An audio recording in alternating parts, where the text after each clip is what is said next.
Junaid Baghdadi রহমাতুল্লাহ আলাইহি শায়েখ এবং মামা ছিলেন হযরত সিররি সাকতি রহমাতুল্লাহ আলাইহি।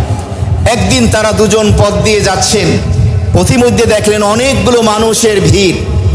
সিররি সাকতি রহমাতুল্লাহ আলাইহি জুনায়েদ বাগদাদীকে বললেন, দেখো তো এত মানুষের ভিড় কেন? তিনি এসে বললেন, একজন যুবক মদ পান করেছে, মানুষ তার তামাশা দেখতেছে। সিররি সাকতি রহমাতুল্লাহ আলাইহি হাতে একটা লাঠি নিলেন, বুজুর্গ মানুষ, লাঠি দিয়ে সকলকে তাড়িয়ে দিলেন। এরপরে সেই মদ্যপ যুবকের কাছে গিয়ে বসলেন, মাথাখানা তার কোলের ভিতরে নিলেন। জুনায়েদ বাগদাদীকে বললেন, জুনায়েদ, একটা পাত্রে পানি নিয়ে আসো। পানি আনার পরে সেই পানি দিয়ে মুখ পরিষ্কার করে দিলেন, মুছে দিলেন। জুনায়েদ বললেন, হযরত, আপনি এমনটি কেন করলেন? তিনি বললেন, প্রথম কারণ হলো তার মুখ থেকে যে শরাবের মদের দুর্গন্ধ আসছে, এটা যত মানুষ জানবে, শুনতে পারবে, বুঝতে পারবে, তার এই মদ পানের সাক্ষী হয়ে যাবে, যাতে তার সাক্ষী না থাকে।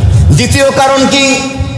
হযরত সিররি সাকতি রহমাতুল্লাহ আলাইহি তিনি বলেন, দ্বিতীয় কারণ হলো আমি এই মদ্যপ যুবকের মুখ থেকে শরাব মুছে দিলাম, কারণ এতটুকু ক্ষমতা ছিল আমার, তার অন্তর দোয়ার ক্ষমতা আমার নেই।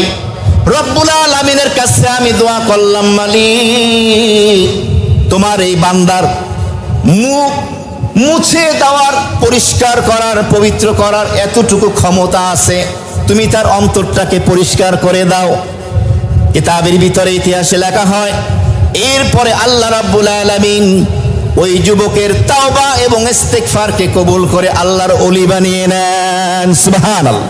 বান্দার কাজ যতটুকু, বাকি কাজের আঞ্জাম সমাধান দেবেন কে? আল্লাহ।